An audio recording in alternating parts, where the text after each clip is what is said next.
Vocês tiveram aqueles problemas de, fulano fala com a mãe dele os nossos problemas, ou ela fala pra mãe dela, os Não. pais interferindo no relacionamento?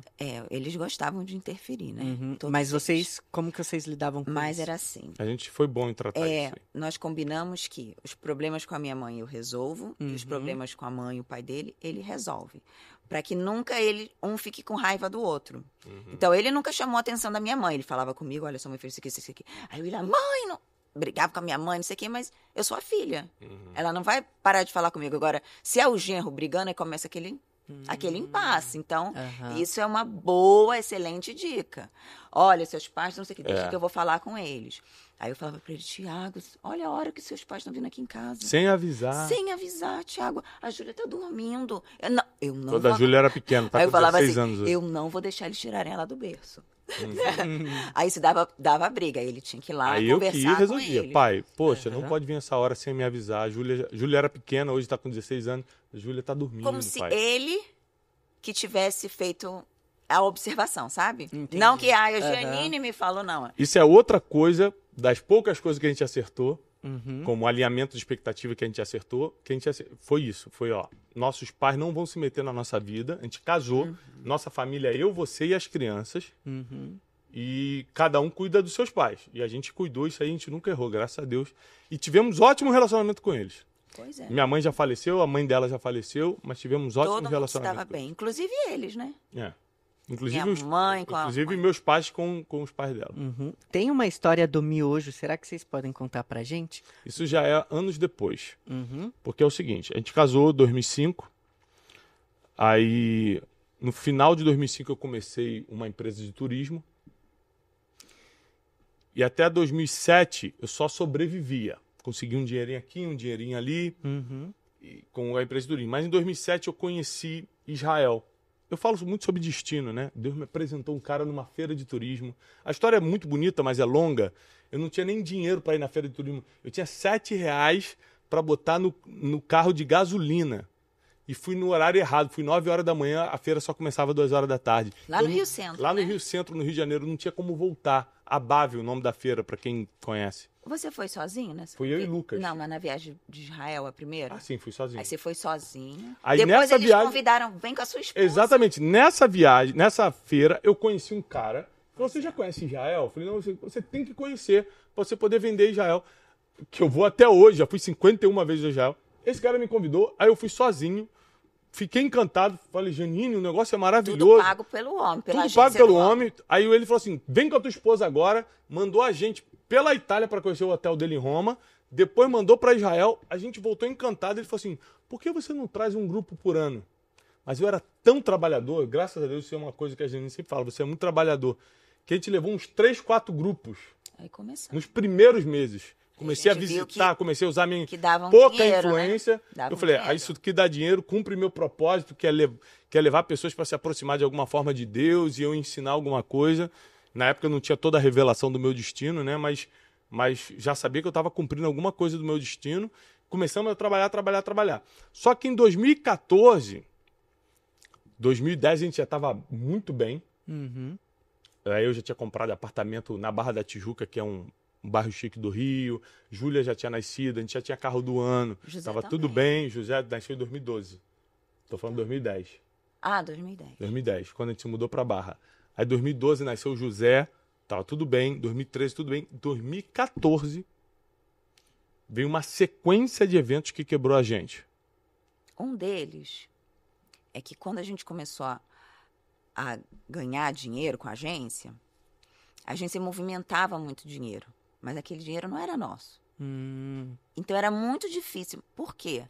Porque ninguém ensinou pra gente. A gente não tinha educação financeira ninguém nenhuma. Ninguém ensinou, ninguém ajudou, sabe? Como eu falei, não tinha internet. Por isso que eu falo muito de mentoria. Porque Gente, foi o que eu errei. as pessoas precisam de alguém para ajudar em cada área da vida. Então, esse foi um dos casos. Então, quando a gente... Cadê o dinheiro? A gente Aí usou o dinheiro. teve vários fatores. Vários. Israel entrou em guerra, a gente tinha muitos grupos para sair, o dólar aumentou muito, tipo, duplicou, então a gente tinha recebido dos clientes num preço em dólar. E tinha que pagar agora os fornecedores o dobro, porque o dólar aumentou. Então, a gente não juntando conseguiu. tudo isso, a gente quebrou em 2014. E aí a gente partiu para uma vida humilhante. De depressão, de ataque de pânico, de gente ligando no telefone ameaçando mesmo, de confusão, de responder 20 e poucos processos na justiça. Eu ia para as audiências tremendo, assim, meu pai ia comigo, Tiago, calma, eu falei, pai, não vou aguentar, pai. Ele falou, vai aguentar, vamos lá, não troca seu telefone, atende todo mundo. Meu pai foi muito importante nesse processo para mim. E a gente não passou fome, porque a Bíblia diz que nunca vi um justo mendigar o pão. E realmente eu nunca mendiguei o pão. Mas a gente não sabia o que ia comer no outro dia. Então, a história do miojo é que a gente comia miojo muitas vezes, durante muito tempo, porque não tinha dinheiro para comprar outra coisa. Não tinha, entendeu? Chegou um Natal que a gente não tinha papel higiênico e gás em casa, no Natal. Nossa. Então, a gente passou nesse nível de humilhação, nesse nível de dificuldade. E como que vocês conversavam? Qual que era a esperança de vocês? A gente se apoiava. Nisso a gente foi bom, um com o outro. A gente entende. Mas Deus é tão bom que até esses piores momentos que foram em 2014, ele foi rápido. 9 meses. 2015, A gente já se julho de levantou. 2015, a gente se mudou para São Paulo. A gente ficou 1 ano e pouquinho nisso. Na dificuldade. E a nossa vida mudou depois que a gente pisou em São Paulo. Foi impressionante. Foi. A gente recebeu uma direção divina. Eu vim fazer um curso aqui, vim dar um curso. Porque quando a gente quebrou... 10 anos que a gente está aqui. Porque quando a gente quebrou... Ou seja, o Thiago Brunet, que vocês conhecem, só tem 10 anos. Só existe há 10 anos. Olha que loucura. Né? Há 10 anos atrás eu era um miserável pedinte. Humilhado. Processado. E 10 anos depois aconteceu essa revolução na minha vida. Que quando Deus tem um propósito na vida da pessoa... Destino. Gente, a pessoa pode estar ali dormindo na rua. Que um dia essa pessoa vai ser... Porque Deus tem um propósito na vida dela. E se você está com o coração aberto, né? Não importa a dificuldade que você está, vai dar certo. Então a gente sempre acreditou, vai dar certo. E como que foi? Vocês falaram bastante sobre alinhamento de expectativa. Esse alinhamento de expectativa nesse momento que vocês estavam no auge, mas perceberam que ia quebrar. O que vocês fizeram? Conversaram? Vai ser assim, assim, assado? Nossos gastos vão ser assim, assim, assado? Como que foi? Isso aí a gente conversou bem. A gente errou muito na vida, Werley, mas teve coisa que a gente acertou também. E acho que é por isso que Deus nos manteve de pé, porque a gente não só errou. Eu percebi que a gente estava quebrando e falei, olha, eu vou começar já a escrever um livro, a me dedicar. Eu já tinha recebido uma palavra sobre isso. Eu vou começar a fazer cursos sobre desenvolvimento pessoal. Me interesso por isso. A gente abriu o Instituto Destiny um pouco antes de fechar o CNPJ da Marturim, que foi a empresa que a gente quebrou. Ou seja, um pouco antes de quebrar de vez, eu já estava começando o Instituto Destiny. A gente já estava meio que preparando. A gente já... a gente não sabia o que ia acontecer. A gente não tinha certeza do que ia acontecer. Então, a gente já começou a se preparar. E a gente ficou um tempo sofrendo, é claro, a gente ficou pelo menos 9 meses numa dificuldade humilhante, assim, vamos dizer, mas nunca desamparado por Deus. Nunca desamparado por Deus. E a gente alinhou muita coisa. Falou, a gente vai ficar um tempo sem comprar nada. Se eu começar a ganhar dinheiro, a gente vai ficar no mesmo estilo de vida, baixo, e a gente agora vai só juntar, porque nunca mais eu vou quebrar. A gente fez uma aliança, a gente nunca mais vai quebrar na vida. Então, para isso, a gente vai se organizar mesmo. A gente só vai gastar dinheiro que é nosso. Nunca mais a gente vai mexer num dinheiro que é da empresa. A gente nunca vai misturar CNPJ com CPF. A gente começou a aprender. Aí eu comecei a buscar mentoria, né? comecei a fazer curso. Aí aprendemos na dor. O que eu ensino hoje, eu aprendi na dor. Aí eu comecei a fazer curso, comecei a ler livro, comecei a buscar mentoria. E aí minha vida começou a andar.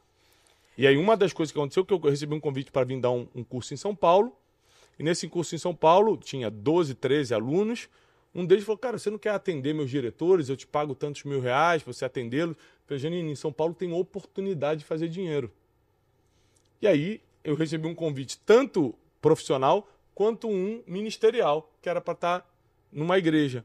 E aí eu vim para São Paulo, Deus me deu o sinal, Uma a gente estratégia de Deus, né? Uma estratégia divina. Desde que a gente pisou em São Paulo, nunca mais a gente passou por uma dificuldade financeira.